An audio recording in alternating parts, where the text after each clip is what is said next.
Welcome to the 49-Yard Dash Podcast, the podcast on your San Francisco 49ers, hosted by myself, Stephen Ellis, and of course, joined by my boy, who's in all Go Blue attire today after the big win, Josh. I got to start, man. How you doing? It's a big weekend. It was a good weekend, man. I think there's only one way to answer it. Hail to the conquering heroes, hail to the children, the champions of the West, Go Blue. So Ohio State and Urban Meyer can suck it proverbially and literally. That fraud and his program have been dismantled by Jim Harbaugh. The prodigal son, once returned, then disowned, now anointed. It's a great day to be a 49ers fan coming off a victory. Michigan Wolverines vanquishing the beast. Absolutely. So to speak. Yeah. It was a good weekend for both of us. It is? No. Yeah. Was there something that happened? There is. There's something that happened. What happened? Oh, my God. This happened. Is that Lane Kiffin? It is. It's Lane Kiffin. They rehired Lane Kiffin. No way. Yeah. No way. They hired Lane Kiffin. Holy cow. And the 49ers won too. What a weekend of football. So let me get this straight. Michigan beat Ohio State for the first time in 10 years. They vanquished the beast. Now they're ranked number 2, going to their first Big Ten championship game ever for a chance to win their first conference title since 2004. USC hired one of the best coaches in the country. It's probably going to get a bunch of good players. And then the 49ers just beat their only competition for the wild card spot. What a weekend. What a weekend, man. I got to tell you. And I didn't know you were going to play that Michigan's fight song. I had it queued up and ready to go for you. But you had it covered, man. Oh, you did? I had it covered, man. You had it covered. I'm glad. I had it covered. What a weekend, man. But, what a weekend, man. We had to throw that in there. We'll try to stay on topic because I know if anybody. We won't bring up Michigan. Yeah, well, we'll see. But no analogies. It wouldn't shock me if they. I will bash Urban Meyer this podcast at some point, but we will not compare anything to college football today because this is a great day to be a 49er, a Trojan, and a Wolverine. That's right. That's right, man. What a great weekend. But, as far as this podcast goes, the reason this podcast can be a great podcast today is because the 49ers had a great win against the Minnesota Vikings. And now they are in that 6th seed officially. And as crazy as it is, they are only a game back of the Rams. And we didn't really think of that, of a possibility. They're 7-4, the 49ers are 6-5, and they play each other again. And we all know that Kyle Shanahan is Sean McVay's dad. So you never know. Yep. You never know. So not only are we playing for the wild card, we're playing for the wild card spot, number 5 spot at this point. It is within reach. It's within reach. It's okay. Your hand is fine. It's just that Lane Kiffin magic working already. You're going to be okay. I'm pretty excited about, we both are. Lincoln Riley, yes. But, hey, and before we officially start this thing, of course, you can check out Josh, gbmwolverine.com. And Michigan is having quite the year. So, it's worth checking out. Josh writes good stuff, man. I will say this is the first time probably since 2016. And of course, the 49ers weren't any good that year. But this is probably the first time Steve and I have been equally excited about our programs. 2016, Michigan was playing for potential playoff spot.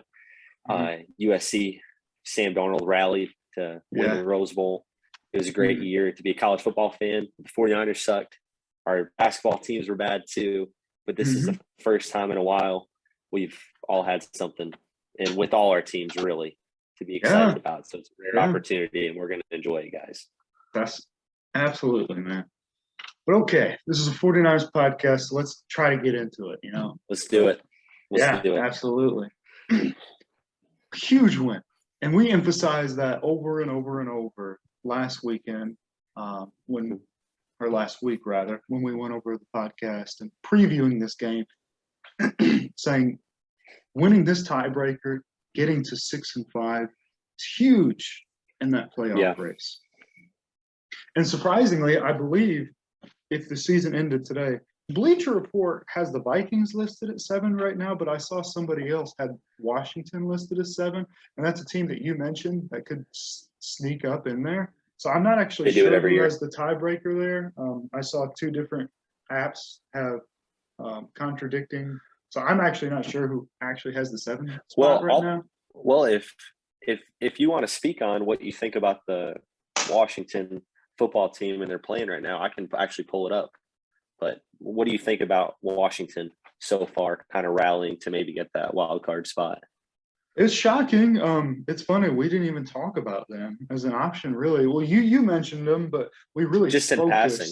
Yeah, we focused on Minnesota, New Orleans, Carolina, and we also mentioned Philadelphia even before Washington. But the run game is good. They found a kind of a 2-headed thing with Antonio Gibson and McKissick, and I was really hoping it would just be Gibson since I was so high on him coming in as far as fantasy, and I drafted him in all of my leagues. And you traded for him in others.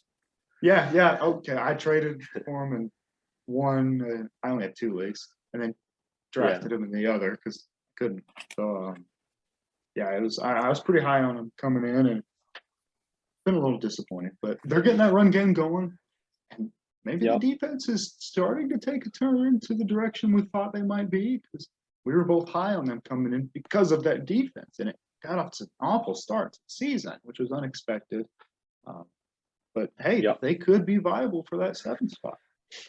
No, they could. And right now, it's not really helping me pull it up right now, unfortunately. But they do not have any common opponents. So what it's going to come down to is interdivisional records and records against opponents' total record win-loss within the NFC. So we don't have time to pull that up right now. But needless to say, it's the way it's setting up. Vikings Lions next week, but here down the stretch, they've got a tough schedule. We talked about that last week. Washington's eases up a little bit. Washington keeps playing good football. They've got another date with the Cowboys. Well, both dates with the Cowboys, but other than that, they've got a very winnable schedule. They got a very winnable schedule. So it's going to be very interesting to see if they can get in there. Old Ron Riverboat, if he can get in there, work some magic. That's right. Maybe we should have talked about them a little more seriously. But as far as the 49ers win against the Vikings. Yep. What were the key factors and why they won this game, do you think?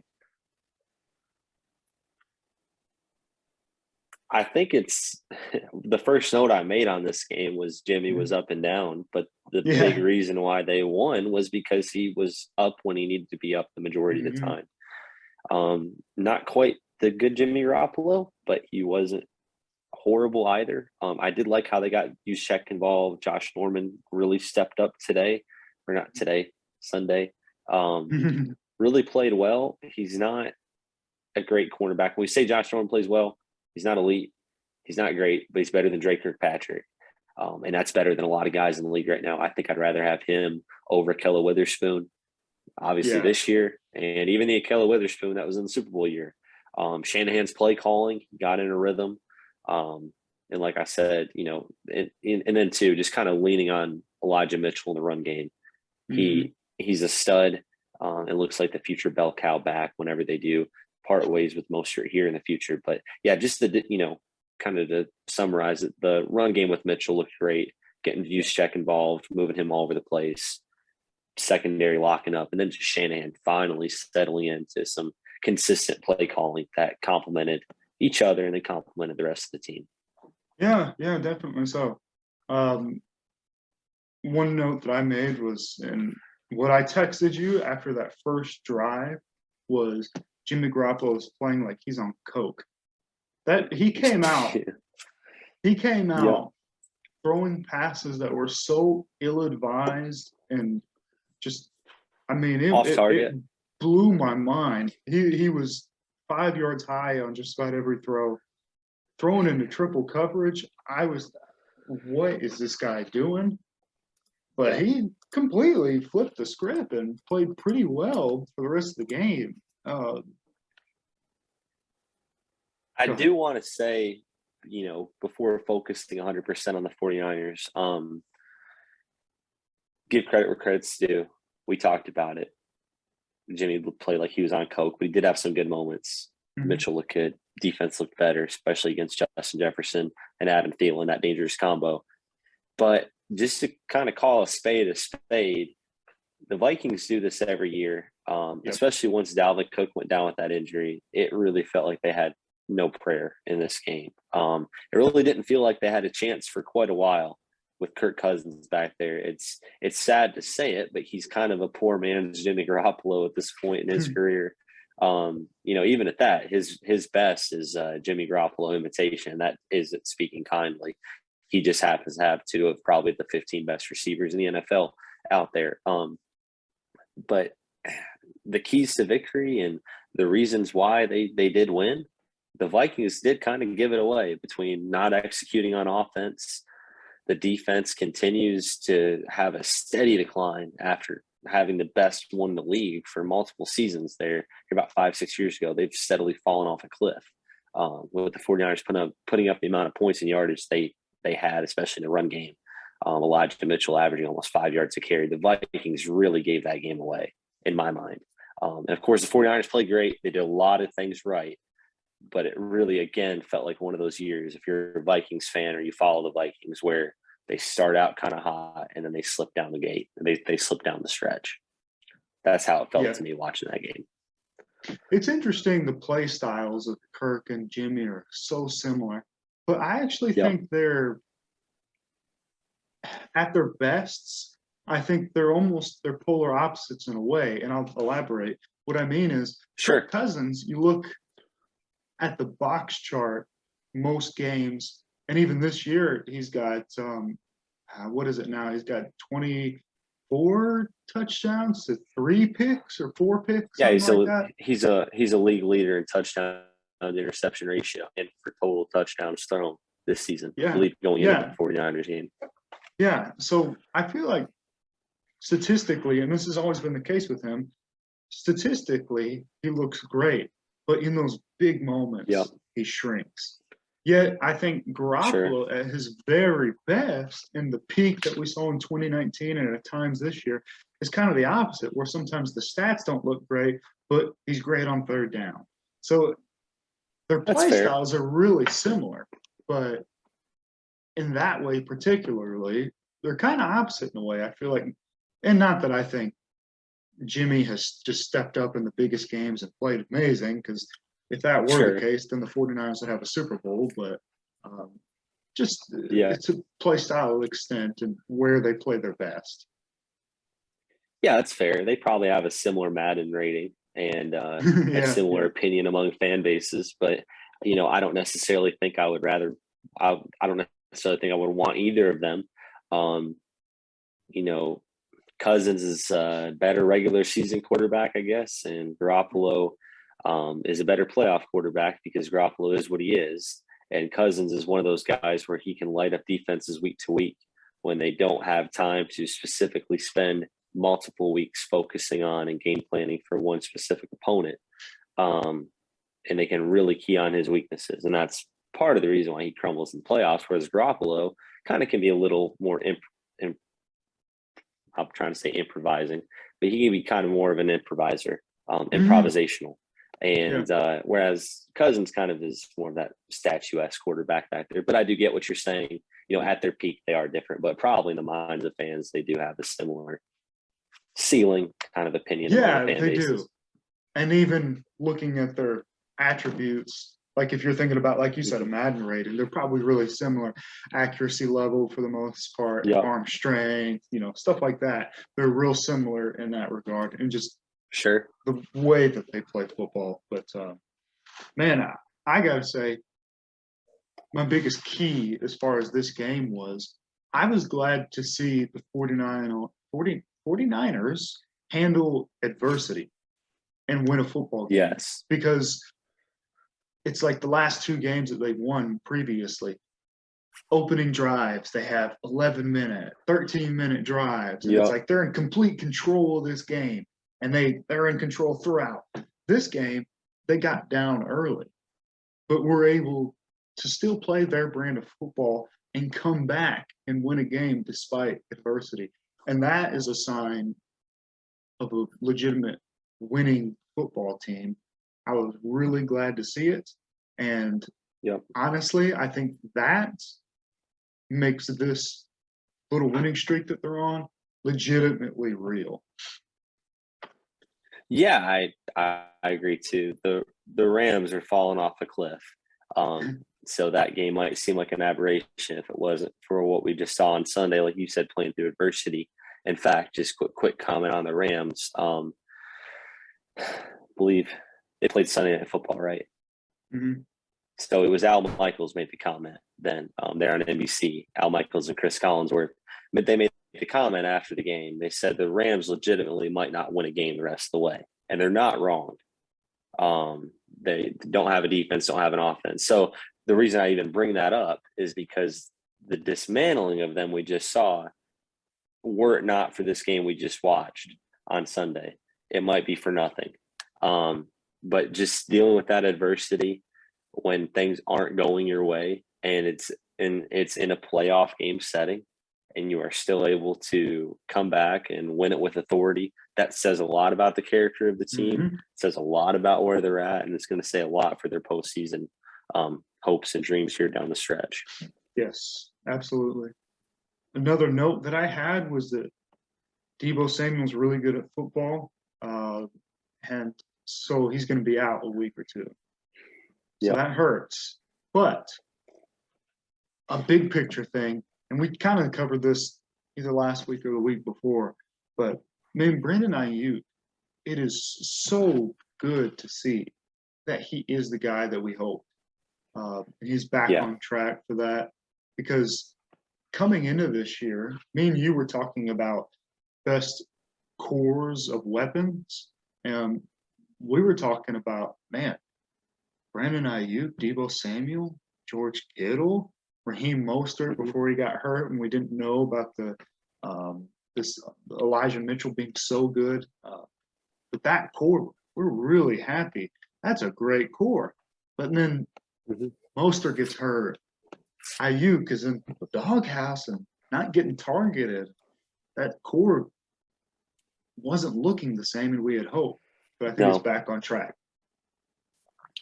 No, it does look like that, and that's so valuable. Ayuk's almost like a mini Deebo Samuel in that way.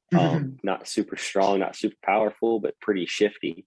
And low man wins. They know how to lower their shoulder, fight through contact, and get out of it. So I wouldn't say expect to see Brandon Ayuk. I wouldn't expect him to be the second leading rusher on the team, a la Deebo. But it wouldn't surprise me if he gets touches out of the backfield in some way, shape, or form.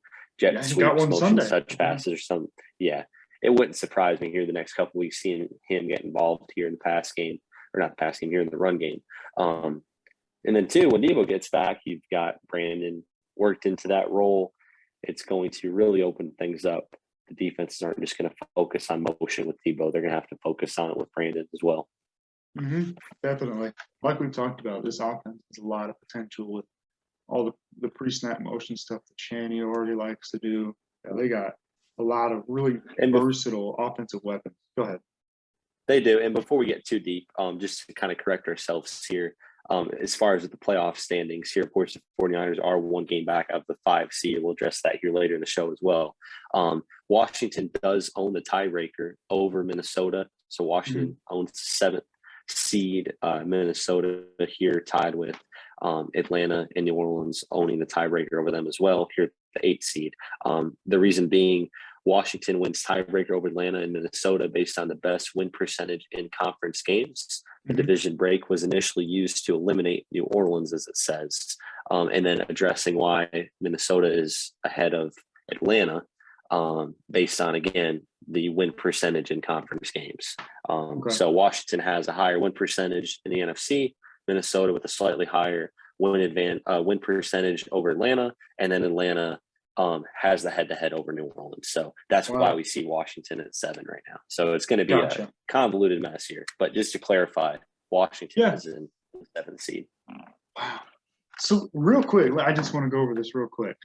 I wasn't planning on this, but if the playoffs started today, and obviously, it's pointless to do this stuff, but I want to do it. We'd have Green Bay against Washington. It would appear to be that way. We'd have Tom Brady against the Niners. Man, that's crazy. Yep. And then we'd have the Cowboys against the Rams. That's those some really fun. Bucks Niners. Oh, that's a tough first opponent, but that's what you get when you're a wild card.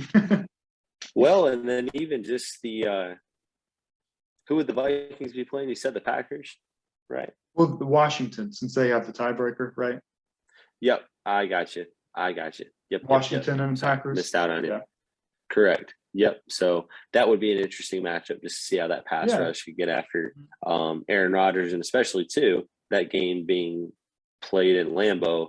Washington also plays in the Northeast in the middle of the winter as well, so they're going to be used to a cold air environment. So that'll definitely be interesting. Man, I'm still just shocked that a few weeks ago we were talking about, well, once they lose to the Rams, Trey Lance can start against Jacksonville and we can see what happens. And now it's they have a shot at the 5 seed. Well, and we called it. We said that either what was going to happen is they would get blown out by the Rams, turn to Trey Lance, we have a fun year, or as I specifically said, they would weasel their way into a win, and we have Jimmy Garoppolo the rest of the way. And that's where we're at right now. And you and I both called it. We didn't buy stock in the Eagles or the Panthers or the Bears. We didn't even talk about the Giants, and all those guys are dropped out. We didn't buy stock in the Saints either. They're falling by the wayside. We didn't buy stock in the Falcons. They're barely hanging on right now. So the guys that we really talked about in detail, aside from Washington, they're kind of hanging in there. 49ers, Vikings, they're right there in the mix. So it's going to be interesting to see how it shapes up right now. And especially, like you said, a season that a couple weeks ago seemed like it was lost. No first-round picks, all the convoluted mess of trading up for Aaron Banks and Trey Sermon, trying to figure out what guys we can even target with all the needs that there are in the secondary, offensive line. You can't get excited over picks. Well, here we are, not even having to worry about picks because we're playing for the playoffs. Who would you give your game balls to for this game? I've got 2. You want to go mono and mono? Okay. Yeah. So first one, and it's an obvious one, and if it's yours as well, I don't mind because he deserves it. Elijah Mitchell, 27 runs for 133 yards, averaged just under 5 yards a carry, had a long of 15. Why is that important? Because with running backs, their stats can be construed to where it looks like they have a huge game, their average is nuts. Well, they really only ran for 2.5 yards, 3 yards a carry, had a long of 60, 70 yards. Elijah ground out every single one of those yards. He was kicking their butt all night. He was kicking their butt all night, averaging 5 yards a carry. That long of 15, that's a first down and a half. That's not a long run. He was grinding in the trenches. That was a dominating performance in addition by the O-line and specifically by Elijah Mitchell, really turning it out against, I wouldn't say elite, but a stout Vikings defensive line. Absolutely. Yeah. No, I just decided to go a different direction. I'm going to give my ball to Trent Williams because there you go. This was one of his lowest graded outputs all year. Wow. Stay with me. PFF gave him an 89.9, and this was one of his worst games of the year. And overall, PFF has graded him a 98.2. 98.2, the highest graded player in the NFL by a good margin. Trent Williams right now is unreal, and we should probably talk about him even more. So He gets my He game is ball. the best offensive. He's the best offensive lineman, probably player in the NFL right now. It's a very close argument to be made, regardless of position, where Aaron Rodgers, where even Dak Prescott, Trent Williams, George Kittle, Travis Kelce, where those kind of elite 5 to 10 guys where they rank. And Trent Williams has a case to definitely be up there in consideration for the best and most outstanding player in the league. Yeah, absolutely. Dude, I think him and Quentin Nelson are, I mean, they're the dudes as far as offensive linemen. Bakhtiari's They're up there, been man. out, but yeah, I mean, he's been utterly fantastic. Defensive side of the ball? Not even defensive side of the ball. This is a little extra one for you. Yeah. I'm going to give this game ball to the 49ers fans for packing Levi's Stadium and being extremely loud to the point you could hear it on TV. It was a afternoon game, kind of a sleepy Sunday, kind of coming off, those basketball games during the week there with the Warriors playing, USC rivalry weekend. It can be tough to get out there for that game, to get amped for it. But they were there. They were loud. You could hear them on TV. The place was packed. It didn't look like there was an empty seat in the house. So, and we've seen that throughout this year, especially when the slides started happening. It was hard to get that place full. The only other game I can even compare this to was the Packers game here right at the start of the season. And that place it looked like it was just as loud as that Sunday night game against the Packers. So great atmosphere. Definitely motivated the team. You could just tell with the swagger they were playing with the energy they were playing with, that crowd was going nuts. So really proud to see them pack that place out for, unfortunately, probably the only second time this year, but nonetheless, really good to see them have that playoff energy before we even get to the playoffs. Nice. I like it. I'm going to give mine to Azeez Al-Shaair because good one.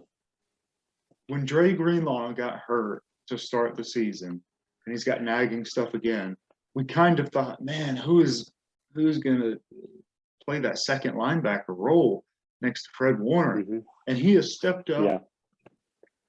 He might be better than Dre Greenlaw. I mean, he is excellent. I think he is. Yeah, he probably is. He is excellent. And he's the one who caught the pick yesterday and almost returned it, setting up an Elijah Mitchell touchdown the next play, I believe. But he's been great. And he was really, really good against Minnesota, too. So, he was awesome, man. And that's such a great pick. AAS. We'll call him AS. That's his abbreviation. We'll just call him AS. He's more, in my mind, he's more fundamentally sound than Greenlaw, although Greenlaw is more of a thumper. He's a hard hitter. He plays with an edge. But Shire is the kind of guy you want next to Warner, a guy who isn't going to let stuff get by him. He's going to play complementary football, and he's going to do what Warner asks him to do, is the point guard of the defense. Not that there's anything wrong with Dre Greenlaw. People he's a good player. Greenlaw being under. He's a great player. We won the game against Seattle here in the Super Bowl run there in 2019 with his goal line stand. That's what put him on the map. But Afro and all, Al-Shaair, man, he's a fundamentally sound linebacker. I would rather have him at this point, but just to even be able to have that luxury right now where you can kind of go back and forth between these guys. It's not something every NFL team has, but both of them are great. I love Al-Shaair. He's quickly becoming one of my favorite players on the 49ers this year, actually. Just plays really solid football. So really like that pick. One day, maybe when the season is over, we should get on here and just like rank our favorite 49ers of the season, like top 5 on each side of the ball or something. Yeah, that'd be good. Yeah, that'd be fun. Yeah, we'll just spitball here for the podcast, but no, we should do that. And top 5, both sides of the ball, guys coming out of the draft, and then top 5, both sides of the ball, and the league as a whole, non-49ers. You just want to talk about Aiden Hutchinson. I just want to talk about Azeez Al-Shaair, man. I'm going to take this thing off. I'll talk about Azeez Al-Shaair, man. Go Niners, baby. Man, I wish the 49ers could trade up to number 1 and get Aiden Hutchinson to be opposite side of Nick Bosa, man. Yeah, and I wish I had $1 million worth of Bitcoin, but that's not the case. So let's move on to the next topic. Oh, Lincoln Riley, he's got a lot of money now. Yeah, he does, man. He does, man. Oh my God, this is quickly becoming the Pac-12 Big Ten Love Fest podcast It is. featuring Lincoln Riley and Jim Harbaugh, and we are here for it. Heck yeah, we are. Hey man, they should be Let's do it. here for Jim Harbaugh talk anyways, man. They should, man. They should. He is the best coach this team has had in many years, including Kyle Shanahan. Appreciate him. Okay, man. So in Seattle is the next game. Sure. After that, in Cincinnati, and pretty favorable schedule looking forward. Tennessee and the Rams, possibly Cincinnati, are the good teams that they have to play. But in Seattle, this is one of those games. I know that the Seahawks are 3-8, but with these rivalry games, sometimes you got to throw the records out the window. And Russell Wilson usually just has that magic against the 49ers. They still got to. Yep. And I don't doubt that they will, but you got to prepare like this is the contending Seattle Seahawks like you're used to, despite their 3-8 record. And this is another one. I know we're on a high right now in the 6th spot. Yep. Now is the time to keep that 6th spot. Keep adding wins. Yeah. No, you've got to, especially the Rams slipping. Just keep winning. Keep stacking them. Something interesting here, of course, with the Seahawks losing last night to Washington there on Monday Night Football. What's interesting, Pete Carroll felt that it was the execution, not the offensive play calling or scheme, that was the issue for Russell Wilson in the offense on Monday night. So kind of a direct, indirect shot to Russell Wilson, although he was critical of the offensive line and pass protection.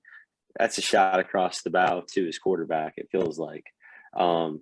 Pete Carroll, you're part of the, let's think, personnel decisions for this team. They do not have an elite running back and haven't had one since Marshawn Lynch was there. They haven't even tried to have one. They fail time and time again to surround Russell Wilson with elite playmakers, and they cannot and will not pay offensive linemen to protect one of the 5 best quarterbacks in the NFL. So that's on him 100%. That feels like we called it before the year, and I talked you into it too. It felt like they were going to slide one of these years, and it's finally catching up to them. Yeah. So just don't give these guys life. Shut the door on them. Kick Pete Carroll on the way out, and send Russell Wilson to New York City or Cleveland or wherever he's going to get traded to, because that's where the season's going. It feels like for Seattle, and just don't let this thing get close. Don't give them hope. Absolutely. That's totally true. This is one of those games where it's like, I'm not going to put them quite on the level of Jacksonville, but it's a similar concept to where you're the better team. Go out there, handle your business, show that you're the better team here. Yeah, it's Jacksonville with the better quarterback and chips on shoulders and grudge matches to be had. So it's going to be an emotional game, especially being on the road. But the good news is the 4:25 kickoff Eastern time. So it's going to be an afternoon game here, about 1:25, 1:30 kick on the West Coast. Mm-hmm. That thing's going to be over before the sun drops. That place is going to be loud like it always is, but not like a night game. So that's what you're looking for here. And obviously the money line right now is at 49ers by 3.5. I expect that to go more towards the 49ers favor here as the week goes on. That number is going to grow. So just everything is playing in their favor. Just got to put the foot on the gas and don't let Absolutely, man. Another good thing or good news is that I'm pretty sure they're wearing the white throwback jerseys this week, which are personally my favorite uniforms that they wear. That's your favorite too? Yeah, number 1 are the whites, and the number 2 are the reds that are in your background right there. Nice. Yes, sir. There's something about the white uniform with that number 97. I think Nick Bosa wears it so well. Oh man, it's awesome. He does with it. Yeah. That'd be good. That white jersey looks so good. It makes me want to buy a Jimmy Garoppolo one. I've been tempted time and time again, even though I hate the guy. That jersey just looks so good. Hey, well, maybe we can get a Trey Lance one, man. We need to.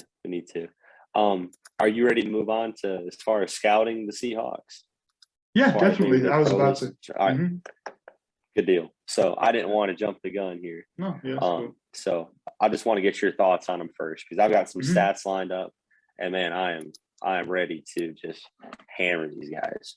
Bring it. You bring it. All right. Mhm. Seahawks ranked 31st in total offense, total yardage, efficiency, everything combined. They are 31st in the league. The only team behind them, the Houston Texans. Okay. They rank 25th in total rushing. They rank 26th in total passing. They are 31st in first down conversion rate, meaning they cannot sustain drives on offense. Moving on to the defense, they rank 32nd in the league in total defense, 31st in passing yards allowed, 24th in rushing yards allowed, 32nd first downs allowed, meaning they allow their opponents to sustain drive after drive after drive. What can we draw from this, Stephen Caleb Ellis? As we said before the year, this is my note. Not the 49ers, not them. The Seahawks were bound to collapse by no protection for Wilson. Lack of depth on defense is catching up to them. And with no running stable, well, they finally did fall off the cliff. That's exactly what you see in those stats. The fact that the highest marks they have are 24th, 25th, and 26th in rushing yards allowed, rushing and passing, that's what you have to hang your hat on, that you're not behind the Detroit Lions and Houston Texans in those categories where you've built your team around a franchise quarterback who is 26 in passing. You built your team around Marshawn Lynch in this dynamic running game, supposedly ground and pound, Pete Carroll style offense. You're 25th in rushing. You built your defense around a team that's going to win in the trenches. You're 24th in rushing yards allowed. You developed the Legion of Boom, despite all the penalties they got away with. You developed that scheme. You developed it. Now you are 31st in total passing yards allowed, and you can't get your defense off the field. You're the last team in the league in allowing first down. So what these stats tell me, and you tell me what they tell you, but what these stats tell me is there's no way the Seahawks should even have 3 wins right now. It tells me that I'm sad that one of their 3 wins is against the 49ers. I thought the same thing, my friend. Same thing. They're not a good football team. No. Despite having Russell slightest. Wilson, as much as I respect Pete Carroll for the work that he did at USC, his schemes in today's modern NFL are outdated on both sides of the ball, Yep. I would say. They traded a bunch for a strong safety that is really just a blitz boy. That's over the hill at that. Yeah. That's mediocre.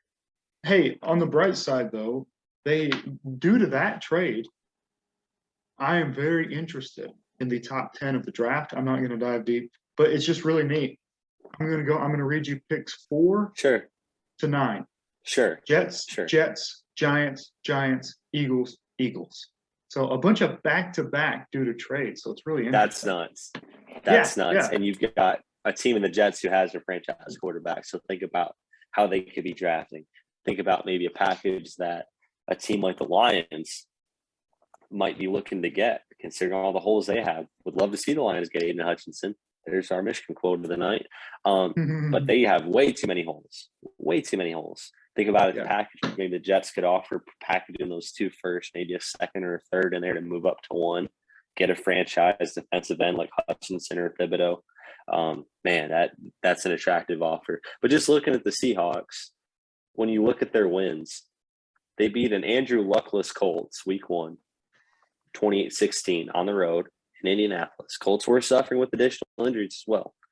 Their second win came against the 49ers. We've already talked about that game. That was the Trey Lance game. 49ers should have won that game.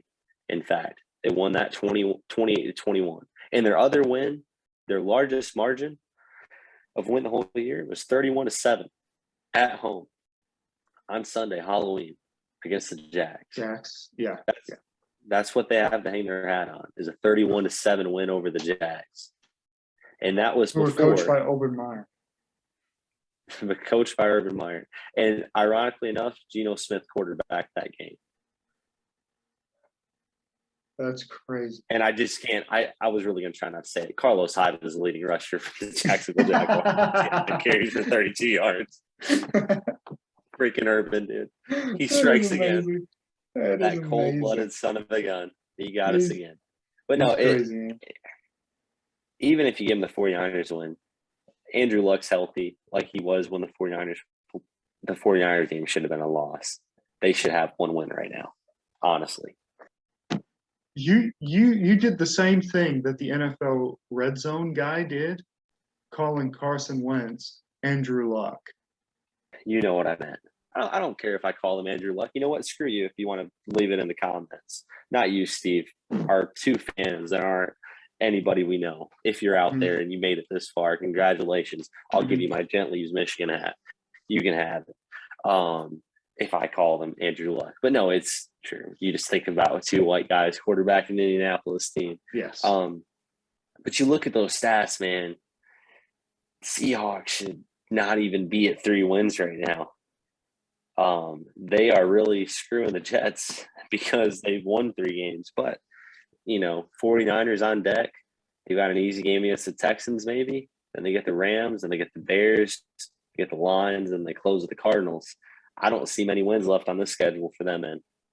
No, me neither. Yeah, they're in a really bad place, and I think they should package Russell Wilson and blow this thing up, to be honest. Because if you're this bad with who we view as a top 5 quarterback, what are you doing? It's time to reboot. So. Yep, 100%. One thing before we dive too deep and go off on a cliff. Well, heck, let's just do it. Russell Wilson. Before I say this, is there anything else you want to add as far as scouting the Seahawks? Because I'm about to derail this whole thing. I could see them struggling to cover DK Metcalf, but that they'll be all right. Go for it. Yeah, I think so too. And DK has not got nearly any touches the last couple of weeks. And I don't think that's for lack of trying. Yeah. I think his one-trick pony act's kind of been figured out. I would be curious to see, and we've talked about it ad nauseum, with what the Browns have. Could a package of Baker Mayfield excite them? Or are they after a package of a bunch of first-round picks from the Giants? Are they really looking to blow this entire thing up? Are you trying to kick Pete Carroll out the door? If you are, I think you trade him to New York. I think that's – and people talk about it a ton. Better Rivals has mentioned it. Locked On's mentioned it. Heck, I've even heard completely different shows. I'm not going to say the name because I said I wouldn't do it. But let's just say other sports involving football, other levels of football, and certain teams that I'm affiliated with have even mentioned Russell Wilson trades. That's how much buzz this is getting. Colin Cowherd's talked about it. Joel Klatt's talked about it. New York seems like an idyllic fit for him. Just as far as for the big city, his wife having media influence, maybe being in a place where she's more comfortable being in the entertainment industry. The Giants are looking for that franchise guy to surround their team with. If you're Seattle, where do you trade him to? Let's just say you've committed to doing the thing. Are you trading him to Cleveland?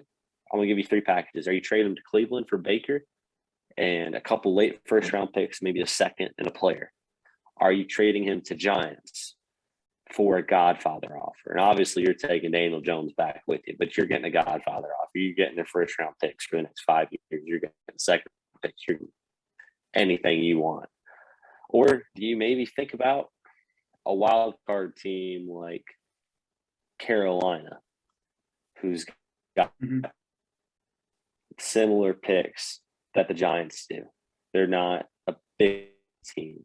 They might not challenge you in the playoffs or in contention the same way the Giants might. Which one of those 3? Because those are all 3 quarterback potentially needy teams.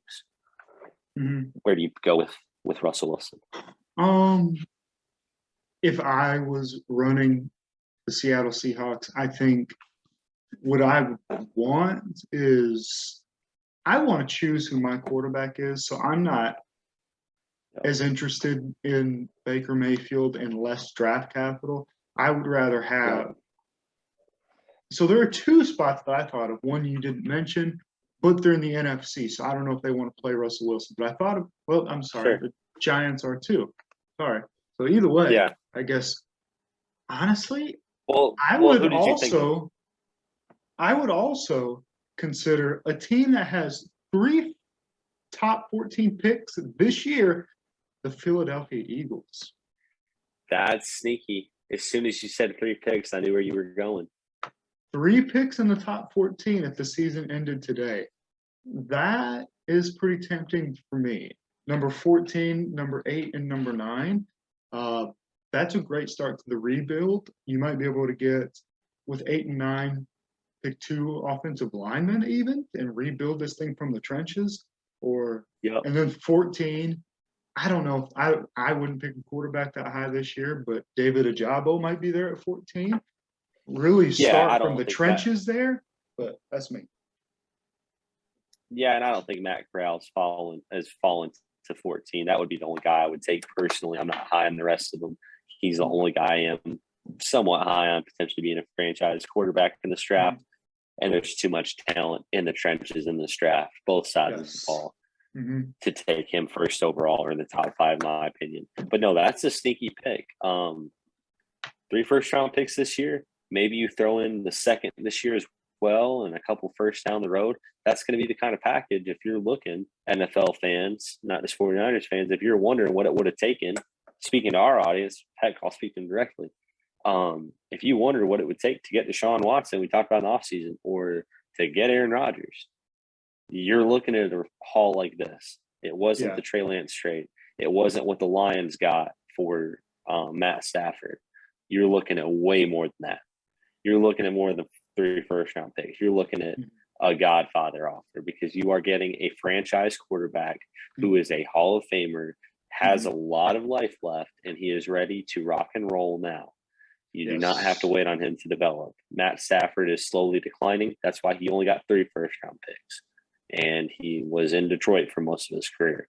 Deshaun Watson, Russell Wilson, they're going to get a heck of a lot more than what you saw Stafford get and what the 49ers had to give up to go up and get Trey Lance. So it's going to take a ton, and a team like the Eagles might have enough firepower if they feel like they're close enough where they just need a quarterback and they can fill the holes in free agency. That might be scary with Gobbert, Devontae Smith, Jalen Reagor. That might be scary. Yeah. No, I honestly, like, with the 8, 9 picks, and then 14. I mean, there's so many different directions you could go there. I mean, you could really have the foundation of your team if you're Seattle with those 3 picks. And I would build from the trenches there, but that's me. But no, that's what I would do, I think.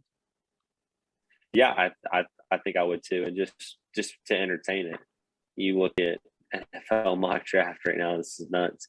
But you look at who they have. The Eagles taking Nakobe Dean, starting linebacker from Georgia, Andrew Booth Jr., starting cornerback at Clemson, and then Garrett Wilson, wide receiver from Ohio State. And then you look at the other guys on the board. Charles Cross, one of the better offensive linemen in the country right now. Tyler Lindenbaum, the best interior lineman in the country. He's coming up. There's so much talent. I think I'm with you. And then, like you said, if you wanted to take a kind of a pass rush specialist in a David Ajabo, or you wanted more of a complete guy in George Karlaftis, you've got so many places to go. I think if you trade Russell Wilson, that's a really good place. I hadn't thought about him until you mentioned it. It's really a good package. Yeah, I'll mention this briefly. I actually this morning started working on my own personal little mock draft 1.0, based on the draft order today. And I had the Eagles 3 picks, 8, 9, and 14. I'm sorry, can you say it again? Karlaftis? George Karlaftis. Okay, I always say it right. I want to say Karlaftis, but it's Karlaftis. Okay. I had Karlaftis, Nakobe Dean, and Garrett Wilson. Yeah, that's not a bad haul, man. Yeah, right. That's not a bad haul at all. And you look at the other guys that might still be on the board. Was Lindenbaum already gone in your little mock? He was. I had the Giants doing an interior offensive line rebuild, taking Yeah. Lindenbaum and Ekwonu from NC State. So Yeah. yeah. No, yeah, man, if he's on the board and it feels like you've got an opportunity, man, I don't think the Eagles are going for a quarterback. They're not far away right now. They going into the 49ers game early this year, I thought the Eagles were pretty far off from contention. I thought, oh boy, why am I blanking on his name? Help me out. Eagles head coach, Nick Sirianni. Nick Sirianni, that Italian fraud, fake soprano. I thought he might be one and done, man. I thought he might pull an Anthony Davis and be one and done. But they look like they're not far off from contention. If they can get Miles Sanders involved in the run game, that'd be nice. But that might be an interesting package, man. Giving Seattle something to rebuild. God forbid they make the right pick, especially being in division. But if you're going to trade a superstar like Russell Wilson, man, you've got to get all for him. I'm with you. Absolutely. I can't believe that we have turned this into a Seattle Seahawks rebuild podcast. But you never know where we're going to go. You just never know. No, man. It's fun. Guys, if you've hung around this long, just wait till we get to the off season. Steve and I love talking about the draft. We love talking about free agency. We do. Yeah. It's going to get really fun. And if the 49ers win the Super Bowl, that'll be fun too. Yeah. As far as this, like, football things that we love, I mean, I'm interested in the X and O stuff and, of course, the on-field stuff. Yeah. But team building stuff might be my favorite aspect of football. So. Me too. It's the same reason it's fun. buy 2K in basketball and Madden every year. It's to do simulations and build my team and play 1 or 2 games with them and start another one. I want to build them from the ground up. Yeah. And then I'm done with it. I do it too. Yeah. Just get them back on track and you're good. Now I'm going to go use this other team now. But you got score predictions for this week? Yeah. It's going to be ugly because it always is. It's not going to be a Rams game. 49ers will win handedly, but it's not going to be pretty. I'll go 28-16. We'll go the same score that the Seahawks beat Andrew Luck and the Colts by in week 1. 28-16. Feels like it's just going to be a slugfest early just because of emotion. It's a rivalry game. The 49ers will pull it on top. Come out on top. Yeah. I agree. Thank you. I'm going to go 30-20. 30-20. Okay. Good. Yep. Any particular reason why you picked that score? It's an odd score. Because I think it will be that score. I think you're stupid. It's 3 touchdowns, 3 field goals for the Niners, 2 touchdowns, 2 field goals. You think Hold Me Robbie Gold is going to hit 3 field goals in Seattle? Are you nuts? Yeah, maybe you're right. Maybe I should go 27-20. Yeah, might be better. I can't remember the last time I've seen 30. I'm not changing it now. 30-20. That's my pick. Okay. How about no field goals? They get a safety. Yeah, they score 4 touchdowns and a safety. Sounds good. I can live with that over Robbie Gold. Hold Me Robbie Gold. That's my new nickname for him. That and Oz for Shayer. Robbie, Hold Me Gold. Nice. Well, you got a fact of the week for us, my man? I do, man. This feels anticlimactic though, just to close out on a fact of the week like that. So I just want to do, and it's been in my mind all day today. Mm-hmm. If you have the number 1 pick in the draft and you cannot take a defensive player, who are you taking? So Kayvon Thibodeau, Aiden Hutchinson are not on the board. Who are you taking number 1 overall? Evan Neal. Yeah. I like that pick. I think Kyle Hamilton might be the third, maybe second or third best player, but I just like offensive tackle better than I do safety, and I think Neal is really good. So, Yeah, I'd go Evan Neal. I think that's where I'm at right now too. I do think Kyle Hamilton's awesome, man. Me too. He's gonna be a stud. And if he wasn't a safety, if he was a corner, he was a linebacker, man, he would get taken number 1 overall. It's just safeties they're so hard to pick that high, but man, he's a special talent. I'll just real quick. I had the Jets taking Stingley and Hamilton since they're back to back. I don't know if they would draft another safety top 5, 6, but this isn't Jamal Adams. No, if you're gonna pick one, you go Hamilton. That dude can play linebacker in the box. He can play corner in a pinch. He's awesome, man. He is. He's awesome. Well, that was my question of the week. Now my fact of the week. Okay, so in 1386, this is interesting. In the year of our Lord, 1386, in the country of France, in Francia, in 1386, a pig was executed in France. In the Middle Ages, a pig attacked a child who went on to die later from the wounds of this pig attack. The pig was arrested, was kept in prison, and then sent to court where it stood trial for murder. It was found guilty, and then the pig was executed by hanging.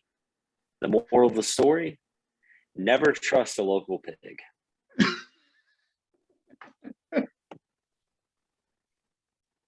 How is that anticlimactic? That was awesome. It deserved to stand on its own. You're right, man. That's one of my favorites. And imagine Peppa Pig going on trial for murdering an infant and standing trial in court, being found guilty of murder, and then hanging a pig in the middle of France. Wow. You're walking your children through the park and you smell a little pulled pork. You look around and they're hanging from the olive branch tree is little Porky McGee with a noose around its neck, strung up for days. Thank God we do not have to deal with the French and a bubonic plague. And on that note, this has been the 49er Dash podcast. And hopefully the 49ers keep winning games. Thanks, everybody. We'll see you next week. I'm Steven. That's Josh. Fight on. Peace out, guys. That's Lane Kiffin. I'm Jim Harbaugh. See ya.